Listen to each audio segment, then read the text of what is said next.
So first of all, I want to thank Rita. Thank you so much, because I didn't even send her this paper. She recovered it from my website. Libertad had, of course, told us to send it to her several weeks ago, and I somehow missed the memo. So thank you very much for last minute preparations on this, and thanks everyone for having me. And I also, so the title of the paper is Prep School for Poor Kids, and it's about the long run impact of Head Start on human capital and self-sufficiency. And I should say that this paper would not have ever come to be if it weren't for the efforts of two very smart, intelligent graduate students, Shuqiao Sun and Brenden Timpe at the University of Michigan, because all of the data work has been done in the Research Data Center, which is this enclave in the basement of the Institute of Social Research. They have clouds painted on the ceiling, but there's no sunshine.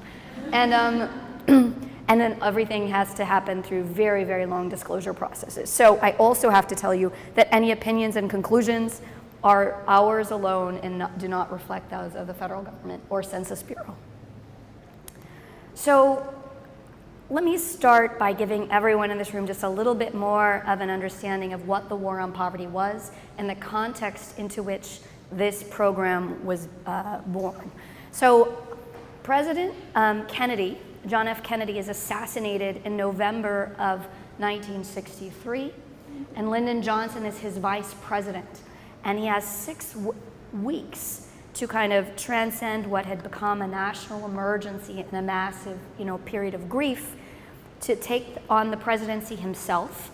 And also Johnson is setting up himself for election. It's an election year, 1964, to run for the presidency, right? So that's what Kennedy was doing when he was shot. He was campaigning. So in January of 1964, Lyndon Johnson is kind of rifling through all the old documents. He needs a new agenda, something to set himself and his administration apart from John F. Kennedy, and he finds this piece on poverty that many people think wouldn't have really come to be. And he kind of grabs it, and this becomes the centerpiece of his State of the Union address in 1964. So this is his first, this is his debut on the national stage, and he uses this debut to announce an unprecedented national, unconditional war on poverty in the United States. Now, the 1964 tax cut was the first piece of legislation passed. Later on that summer, the Civil Rights Act, and then finally the Economic Opportunity Act, which funded community programs all over the United States. Is it helpful? Should we close more windows? Yeah. He went on in November of 1964 to win a landslide election. It's the most liberal Congress since the New Deal, and they go on to pass almost every piece of reforms to the U.S. social safety net that had the most that had been passed since the Depression and the most that have been passed since. So it's a pretty exciting era to study. Now, Head Start is born in this context, and it's funded under the Economic Opportunity Act. Head Start is ultimately about prevention. It's supposed to give people a hand up, not a hand out, so no cash, no doles. Lyndon Johnson is a Texas liberal, a liberal in the old-fashioned sense. The program begins in 1965 as a preschool program in the summer for 3 to 5-year-olds. And administrators had a choice when they were doing this. They chose to fund widespread access instead of high-quality, concentrated experimental programs. So this is kind of the opposite of what you think of with the model preschool programs, where you have an extremely expensive, extremely well-designed, high-quality curriculum with a lot of, it's a high-touch program. This is a widespread access program, and if you're cynical, you may think what they were really doing is trying to buy votes, right, going forward. So today, Head Start remains one of the most popular war on poverty programs, and it serves over 900,000 children. Okay, so what do we know about the effects of Head Start in the long run? So there's mounting evidence that these model preschool programs had substantial long-term effects.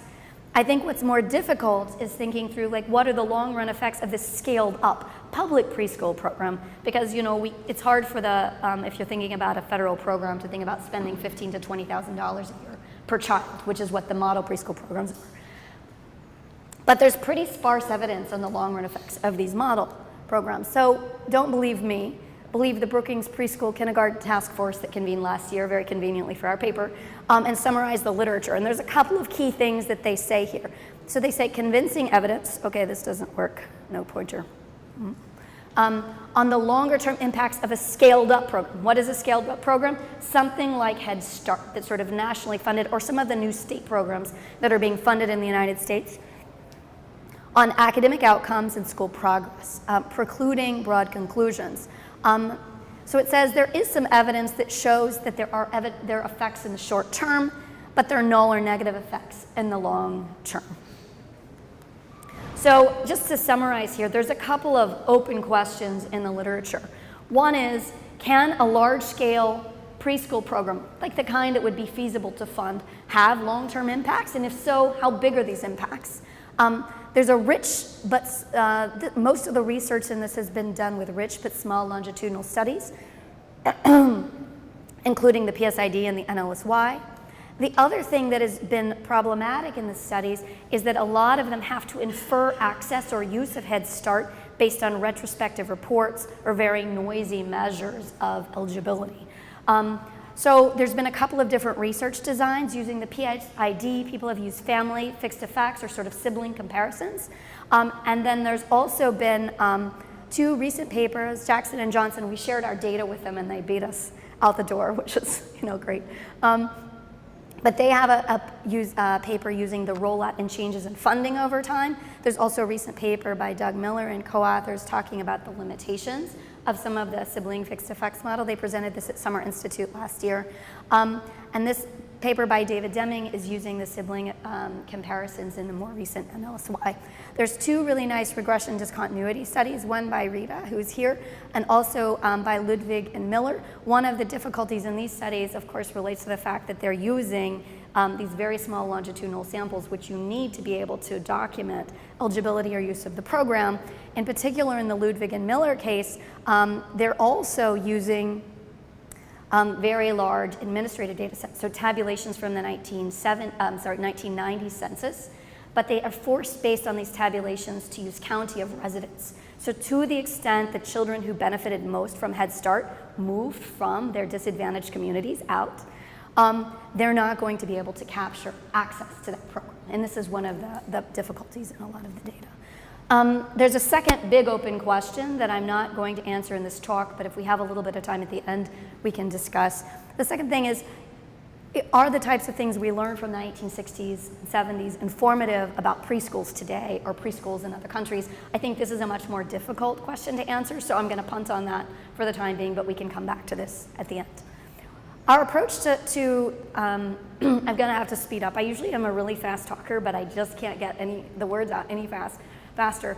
As the 2000 census and the 2001 to 2013 ACS, this contains together about 25% of the US population measured today, so in the last roughly decade. This sample is roughly 4 orders of magnitude larger than the longitudinal studies that have been used in the past.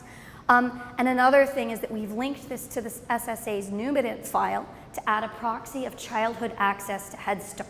In particular, what this allows us to do is, instead of using where we observe you in the more recent census data, it provides your county of birth and also your exact day of birth, allowing us to construct a proxy for access nearer to the time when you would have been going to Head Start. So this is not going to eliminate all measurement error in access to Head Start, but we think that it's going to be a substantial improvement on using your year of birth and where you're currently living, which has been necessitated by the data. The limitation of these data is that we can't construct a high impact sample in the way that they do in a lot of longitudinal studies. So because we see people as adults, and we know where you were born and when you were born, but we don't know if your parents were poor or how much education they had or other measures of disadvantage for you. So this is just a real limitation of the data. So what we're going to be looking at are intention to treat effects averaged across everyone, where we know that only a small fraction of individuals in that particular area would have actually attended or benefited from Head Start.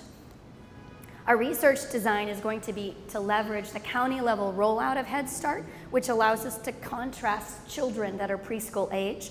And in the US, this means ages 3 to 5, with kids who would have been school age when the program began, kids in the same counties. So you're looking at people, right, so who would have been age eligible versus those who wouldn't have been age eligible before and after the program began. What we're also going to do is for a variety of reasons, we don't expect this to look like an RD. So it's like access, sort of no access, access, there's going to be a big jump up. Instead, we think that because of the slower implementation of the program and also the difficulties of getting a large-scale national program off the ground, things should have been phased in. So what that means is what we're going to see is something that looks much more gradual. And our research design is going to be similar to a regression kink, and I say similar, we don't have the data to take the limit at the kink, but what we can do, and this is very similar, is we're going to look for a change in the relationship about age 6. The idea is that kids age 6 would have been age ineligible approximately, though some of them went to the program, and the kids slightly older, and the kids here would have benefited from the phasing. So we're going to look for evidence of this flat relationship here for the kids who would have been 6+ at the time Head Start began, and we're going to look for a change in that relationship for children in the same county who would have been age eligible. So here the key assumption is that the causal effect of Head Start is the only reason why we should see this kink at that age. So to the extent that there are other things going on that will affect those kids, that's the type of thing that's going to get us in trouble. So we can't rule out everything, but we're going to try to go through as many of those as we can. So this is a preview of the results. The Human Capital Index is increasing by about 10% of a standard deviation. The Self-sufficiency Index, this is this economic self-sufficiency in adulthood, is increasing by about 4% of a standard deviation. This is a standardized index, and we're using a variety of different components which we've pre-specified and then combined into a normalized index. So the Human Capital Index consists of multiple measures of human capital.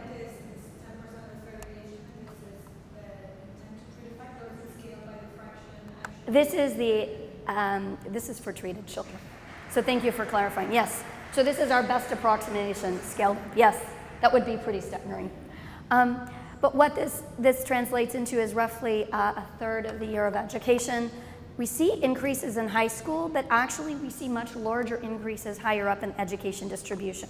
One of the reasons why this might be is that the children have had, so for thinking about what we've learned from the model programs versus Head Start, so why would this be sort of for these higher education outcomes? What we think is that the kids that attended Head Start were much less disadvantaged. Unlike the children that attended model programs who were primarily African American, single head of household mother. This is about 50-50 white, black. They're kids from parents that are not well off, but more well off than some of the children attending some of those model programs. So there it may seem more reasonable that we're finding effects on some of these higher outcomes. Economic self-sufficiency, we're finding, so when we pool outcomes together for both men and women, we're finding sizable decreases in adult poverty, suggesting that the program had its intended effect of breaking the cycle of poverty. We also find that there's substantial decreases, this is in the extensive margin of receipt of public assistance. So this is a pretty large impact.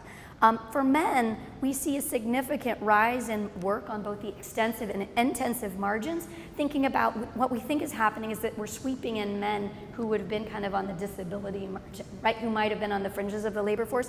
They're coming in. And also we fail to see evidence of substantial increases in wage outcomes, primarily because we're sweeping in those men who would have been lower earning. So the cohort outcomes increase by less.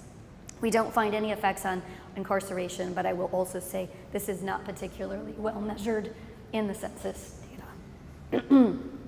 For women, we see an insignificant decrease in work, which makes sense if they're marrying up. So part of the human capital increases is that you find higher earning husbands. So that income effect seems to be dominating what you might think is a substitution effect and pushing more in. We do see sizable increases in family income, despite the fact that they're working slightly less, and substantial decreases in adult poverty and public assistance receipt. So we calculate internal rates of return of almost 8%, ranging from a lower value for women to much higher for men, primarily because we're seeing a lot of these bigger shifts in economic self-sufficiency outcomes for men, but also because the education effects seem to be larger for boys. Let me take a drink. Okay. I can tell it's getting worse.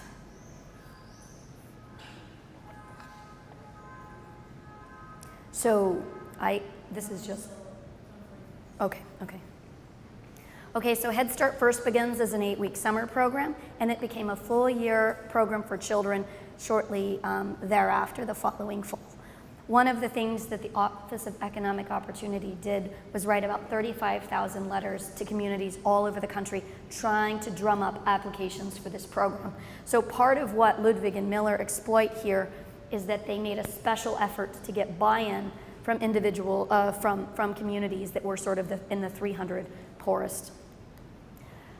Its mission early on was educational, but it was also health-related, nutritional. They were encouraging parent involvement, social services. They were providing help a lot of families cope with crises, and mental health services. The health services, I think, are a really important component of what's going on here. They're providing immunizations, basic screenings. So does your child have hearing problems? Can they hear? If they can't hear, they're probably not going to learn particularly well. So they would try to screen and identify this and get children sort of the assistance that they need. Glasses were exactly the type of thing, eyeglasses. So if your child is not reading well, maybe one of the reasons is that they don't have simple glasses. So these are extremely low cost and simple interventions that you think could have very large cumulative effects. Head Start's doing that for a lot of poor kids. And one of the reasons why this is important is this is the era when health insurance, so Medicaid for poor kids, is passed in 1966, right? So that's a service that's going to allow a lot of the poor parents to get these types of things for their children, and that's going to vary a lot by state. And there's also community health centers that are rolling out over the same time that are providing a lot of the preventative care. The other types of things you hear is that parents are getting things like antibiotics to treat ear infections that can ultimately become disabling, right, if left untreated, that kind of thing, to ruin hearing for a long time. So while it's difficult to document what any particular program is doing, this was part of their broad mission, and I think a way to think about what's happening here is that this is a big one. The other thing is they're providing kids with healthy food. So there's a lot of evidence that the children who were going to Head Start, a number of them were substantially nutritionally deprived, and many more were lacking in basic nutrients like iron. So basically providing some very supplements or sort of healthy food for these children, you can imagine, will also have a fairly big effect on their behavior and their learning in the classroom. So the effect here is not coming through just, you're teaching kids ABCs or to read, but it's coming through a lot of other types of things involving parents and also making referrals to the growing set of other services that were available. Head Start is nice in this period because unlike most funding for local education, so going back to some of the things we were just talking about in the previous talk, it's a direct from federal government to local community grant, which makes it easy for us to track so we know where it's going. So this is a very convenient part of the war on poverty. And here they're prioritizing access over quality. So these are not model programs. Any organization could apply, and they did. They get applications from all, if you go and you read through the archives, who's applying, what's going on, they're getting tons of letters from people all over the country with some harebrained ideas about what early childhood education should look like, and then also some really good programs. So they're trying to filter through this and also make a lot of grants, but at the same time, they've got midterms looming, and they want to get money to you and to you and to you, so they're trying to thread this needle of getting the money out there. We're trying to maintain some semblance of quality. So there's not really a funding precedent, and there's not a lot of documentation of the money that's going and where it's going to, like there would be sort of in a more modern accounting sense. And from the person, Donald Baker, who was in charge of quality control at the OEO, he talks about how this was a wild sort of operation, making those grants. They didn't have guidelines, they didn't have time to draft them. So in some sense, this is helpful for this exogeneity argument, but more than that, I think that there's a lot more evidence we can use to support that. I want you to think about this program in this context. This is not a well-designed, perfectly planned early childhood program. This is a scaled up national program that's kind of a mess in the early years. And we don't have really good information on what's going on in different programs. So this is what the early rollout of Head Start looks like. Between about 1965 and 1980, about 80% of American children lived in communities that would have had a Head Start program. So there's a lot of white spaces on this map, communities that didn't get it, but very, very few children lived there. So almost everyone is covered by 1980. The other thing that's going to be important here is that Head Start's political popularity led it to roll out much faster. So I've used a rollout design in other papers, and that happens roughly over a decade, like 8 years a decade. Head Start is really rolling out in 3 to 4 years. It's a very, very concentrated and very, very rapid, making it difficult to distinguish other types of things that are happening at the same time. So let me tell you how we're going to try to do that. So first of all, we're going to use big administrative data, yay. We're going to take a sample of individuals who are aged about 25 to 54, and they're born roughly in 1950 to 1980. So attrition from this sample should happen only with death, immigration, or failure for us to pick, so link them to this NUMIDIT file where we're getting that. But we're getting, I'd say, we're getting almost everyone that you could get, and the pick rates are in the high 90s for most of our cohorts, so they're pretty good. We also are using a cleaned place of birth. They don't provide a really nice FIP code or GIS code. What they provide is a string, and then you have to map that string into that information, which is actually harder than you think it is, because there's multiple places in the same state with the same name, and also places in the same state. And there's all sorts of problems with people coding things like Arkansas as Alaska and postal codes and stuff like that. So we did a lot of cleaning on this. We can't release it, but this is sitting in the census in case any of you want to use this, because you can have access to this too. So altogether, after we've taken our sample and done the picking, we didn't do the picking, but we've used the picks to link them, this represents about 25% of the population in the United States today.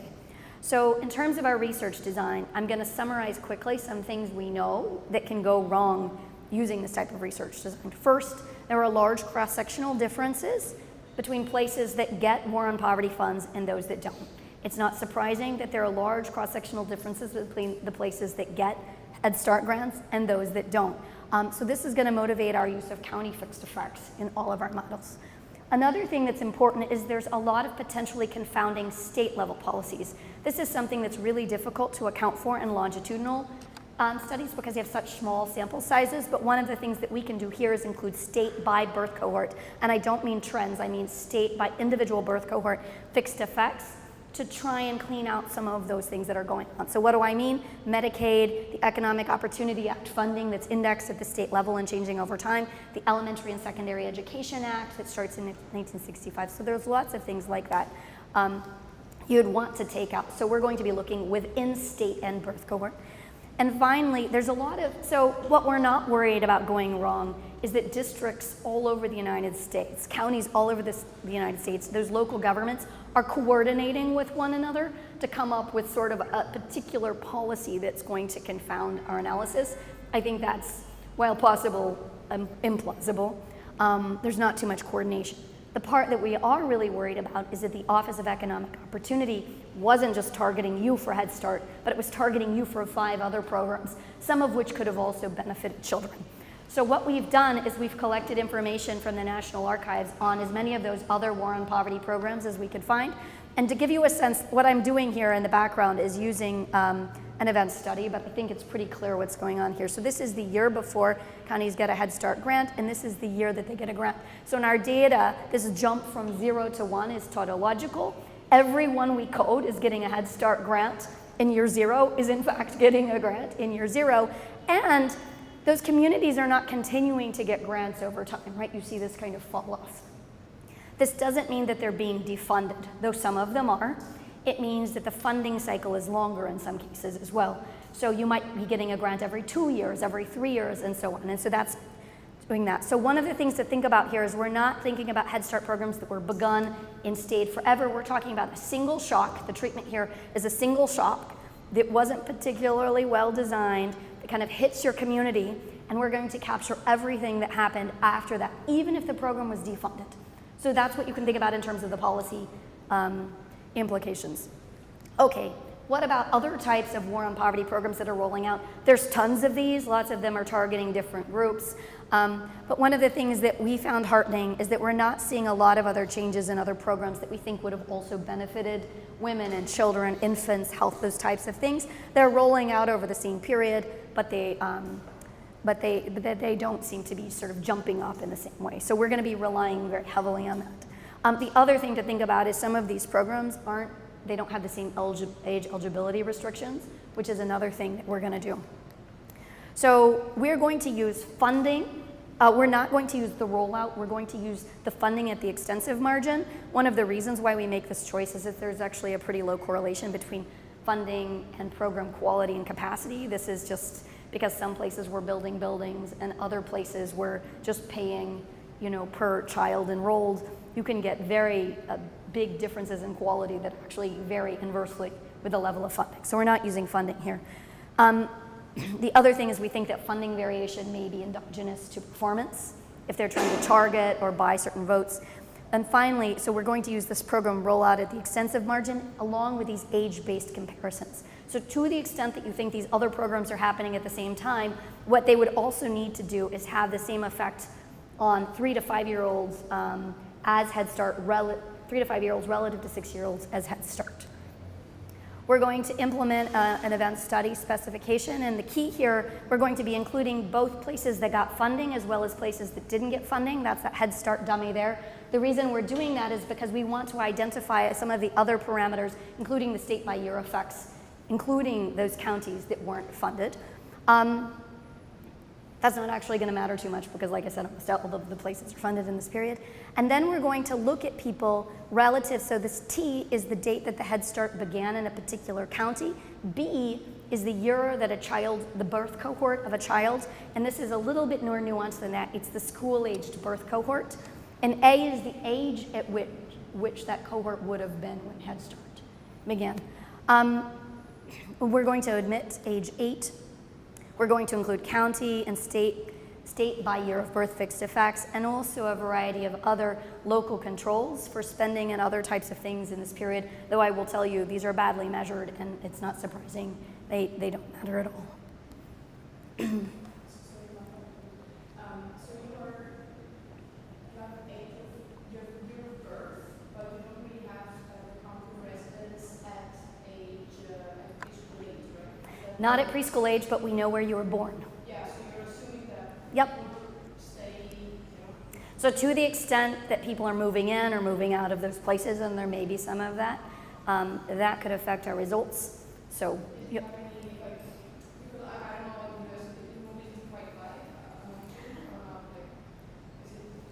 It's hard to characterize because we don't have any really good annual metrics of kind of county to county mobility for this period. We have some surveys that can tell you about that, and we have 5-year mobility rates from the 1970 census. So we don't think it's going to be too important. So one of the things we have done is we've constructed a transition matrix, sort of in the spirit of Card and Kruger, to think about if kids are moving from between when they're born to when they would have been preschool age in the same manner as kids are moving between 1965 and 1970 that we observe in the census. You can reweight the estimates using that transition matrix to see how much it matters, and it matters almost not at all. So, I mean, it's not a perfect way to deal with it, but we don't think that mobility is going to do too much here. So let's talk about the expected effects. So first of all, if you don't think that any of the children were enrolled at ages 6 and older, and there were no spillover effects. That is, so there's older kids. So if your younger siblings in Head Start, and that means you get to go to the doctor too because you were 7 and your mom took you both, right? So assuming that there are none of those effects, you would expect this to be flat. The other thing is cumulative years of potential access. This doesn't mean you went for 3 years, but if you were 3 when Head Start started, there were 3 years in which you could enroll. If you were 5, there was only 1, right? So this is important. So this means that you had a much better shot of getting in if you were 3 versus your being 5. In addition, there's some, non-trivial chance that you would have been able to continue in the program. The other thing is terms of implementation. This thing was really, really rushed. And it means that things didn't just start up like this. They weren't perfect. The capacity is growing over time. They were hiring teachers, the curriculum was improving, there were staffing problems at the beginning because where are you going to find all these highly qualified teachers? Something that's an important piece of this is that about 30% of the people that they hired to work in Head Start centers had not finished high school. So again, this is not the kind of model program you're thinking about, right? So there's a lot of staffing problems that over time they're getting resolved. There's also slow implementation of a lot of the health and nutritional components, in part because those services were also getting rolling at the same time. So what this means is that there's sizable variation in preschool quality that is very hard for us to quantify across space, and it also means that implementation is gradual, like this. I mean, this is not intended to be, like, we don't have strong theoretical reasons to believe it looks like this or sort of more. Just an example. But when you take these two things and you combine them together, what this means is that kids who would have been 3 when the program is implemented would have had potential access to a less than fully implemented program for 3 years. Kids that are born just a few years later would have had, I mean, we've drawn sort of, the program is fully phased in at about 5 years. So those children would have had 3 years of potential access to a fully implemented program, right? So in that sense, we expect the relationship to kind of phase in. And depending on how strong, how you think this is changing, you think maybe it's more curvy, more abrupt, I don't know. So we don't have a strong view on this. One of the things we're going to do is use an event study model, like I just said, to try to characterize this pattern. But the other thing we're gonna do, for the sake of parsimony, because you don't wanna see 1,000 event study estimates, is we're going to focus on estimates at -1, because these would be the children that we think are fully exposed to a fully implemented program. We're also going to use a spline that we're going to parameterize these estimates, and this is going to be helpful for a few reasons. Because we can't show you all of those event study estimates, I guess, in any reasonable paper, what we're going to be doing is fitting a spline here, here, and sort of with knots at the -1 and age 6. And the idea is that we're going to be testing for an explicit trend break here to tell you something. So even if the pre-trend looks something like this, you might see a trend break, which would be consistent with this treatment effect. On the other hand, even if you see a positive number and there's no trend break, suggesting that it kind of just is trucking on through like this, so there's no real evidence of a trend break, you'll also see that in the F-test that I'll show you in some of our papers. So let's go right to the outcomes. Thank you. Okay, so let's start with human capital. What we've done is we've created standardized indices, so by subtracting the mean and dividing through by the standard deviation in the control group, of years of education, high school, a GED or more, any college completion. We also included things like a professional degree or higher and professional occupation in this index. And let me walk you through these tables. So the first line is the index all combined. So this is all of them. And the idea is here we're combining information from these multiple components to look for movements in a common direction. Sort of up is better and down is worse. So here we've got the control mean and also the ITT estimate at -1 from the event study. We've also got the spline projected at -1. And here is this F-stat that's summarizing that trend break at 6. And finally, this average treatment effect on the treated, which is an approximation because we don't have particularly good information on attendance at these programs in this period, so we're doing the best based on a variety of sources. But we think that there's a first stage associated of around 15%, which we're then using to scale these up. And this is just the average treatment effect on the treated relative to the control mean. So a couple of things that you see. So this is kind of the table summarizing things, but let's go in terms of walk through the event studies for several very commonly studied things in the literature. Yes, please. Could some countries over time be getting more and more seniors? There would be students to treat. Yes. So could it be happening at -5 because then they really got their full set of centers back? Yeah. So this is assuming that they have just one. In some sense, assuming there's one center. You're getting a Head Start grant, and everything else that's happening, the program's growing or going away, is all part of this. So you can't interpret this as just one center or something like that, right? Okay, so for high school or more, this is a very commonly studied outcome in the literature. So here, what I'm showing you is the event study. So these, I wish this were working. This is sort of the spline fit, and then also here. And so visually what you see is that there's a strong trend up in the average treatment of, in the intention to treat effects, and that these estimates fit fairly well, sort of at -1. So in some of the outcomes, you're going to see more fluctuations for the event studies.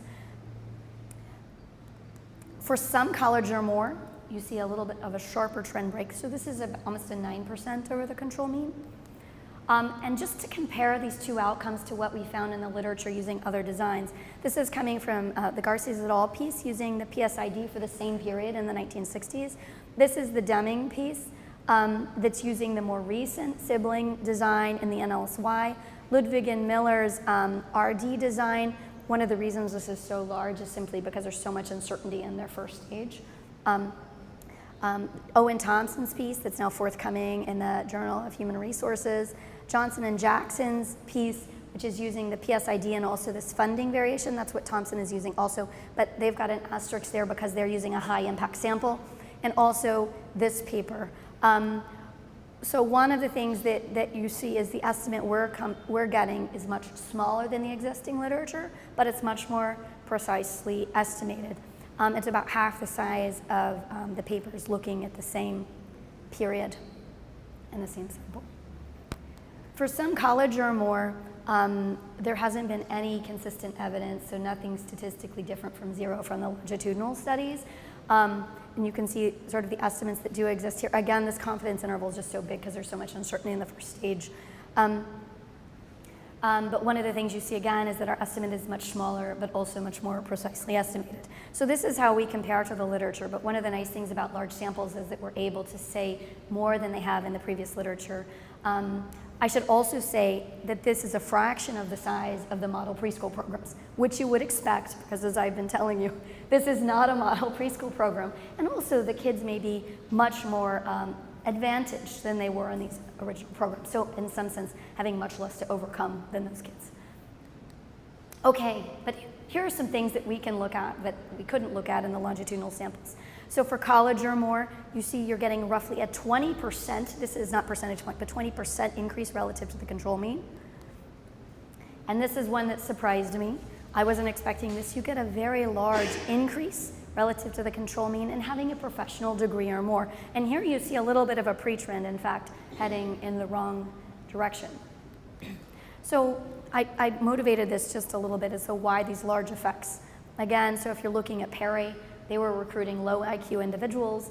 Both Perry and Abecedarian had participants who were mostly African American, very disadvantaged, and both of these programs are very, very small. So even if there were treatment effects for some things like college or professional degrees, it's unlikely you would have the sample sizes to see some of them. Head Start's much more racially diverse and substantially less disadvantaged than these programs. Okay, so all said, the human capital index is going up, but for years of education, we're seeing roughly a third of a year and also about a 5 percentage point increase in the likelihood of having a professional job in adulthood.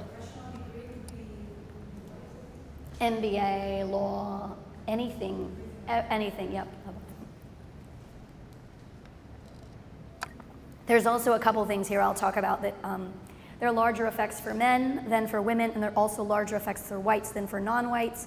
But one of the problems is because when you cut the sample by race, there are just so few racial minorities in the sample. Even though it's a really, really big sample, it's a fraction of the data that we have. And even though, because we don't have a high impact sample, they're statistically insignificant.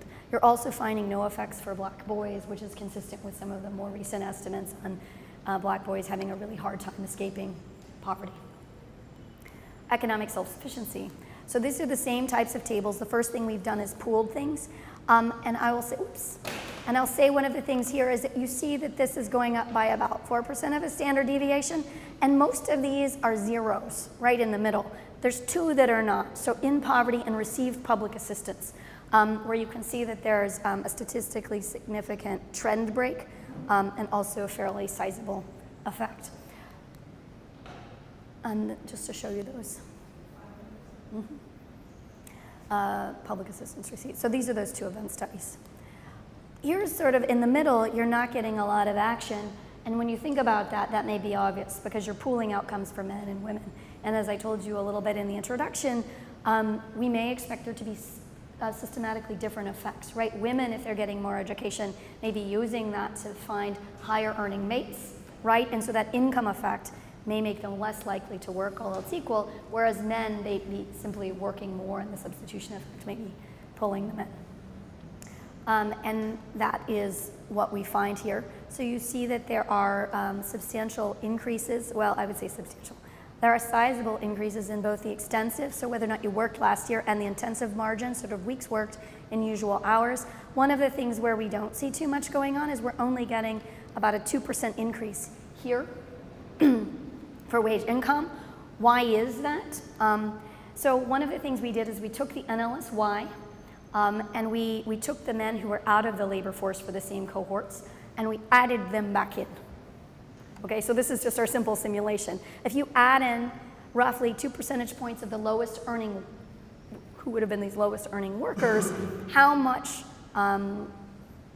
should this affect things? So one of the things is that we think this should lower wages by about 7 log points, but in fact what we're finding is an increase in 0.2.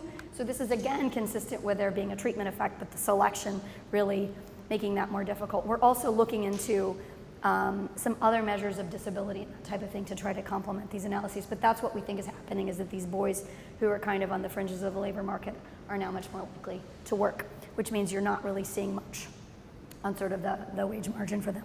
For women, you see the reverse, so you see a lot of negatively signed things here, because that means that they're slightly less likely to work on both the extensive and the intensive margin. You see that their family income is higher, though not significantly so, so these are imprecise even with our big samples, but you do see substantial reductions in the likelihood of being in poverty and also the receipt of public assistance on the extensive margin. Okay, so let's come back to the question we started with. So can large-scale programs have long-term effects on human capital and self-sufficiency? So how large? So we're providing new evidence on that using both larger administrative data and a new research design. We're coming up with more precisely estimated effects for a variety of outcomes that suggest, in fact, there may be sizable rates of return to investments in these early preschool programs. And I think the good news here is even the imperfectly implemented, the wild operation kind of thing. So this is, I think, very good news for policy. On the other hand, what does this mean for sort of policy now? I think this is a really difficult question to answer. There's lots of differences between the context of the 1960s and the context today. So first, you may think that programs today are simply better. We know more about early childhood education. We know more about child nutrition. We have a lot more health resources for poor children that we can use. And so you might think for a variety of reasons, this means that the impact of these programs might be smaller today. There's also different counterfactuals. Who enrolls in sort of these public programs versus private programs? And so counterfactual programs, but also counterfactual enrollees. So who's kind of on the margin to move in today versus in the past? So I do think that we should be quite reserved in terms of the policy implications. The external validity of these estimates for today's programs, I think, is going to largely depend on the specifics. I don't think we should just dismiss them out of hand, but rather use them as an input in determining, sort of thinking harder about what some of those comparisons are. So on that, I think this is a really optimistic message. Large-scale programs can have large effects, even if they're not particularly well-targeted or designed. Thank you.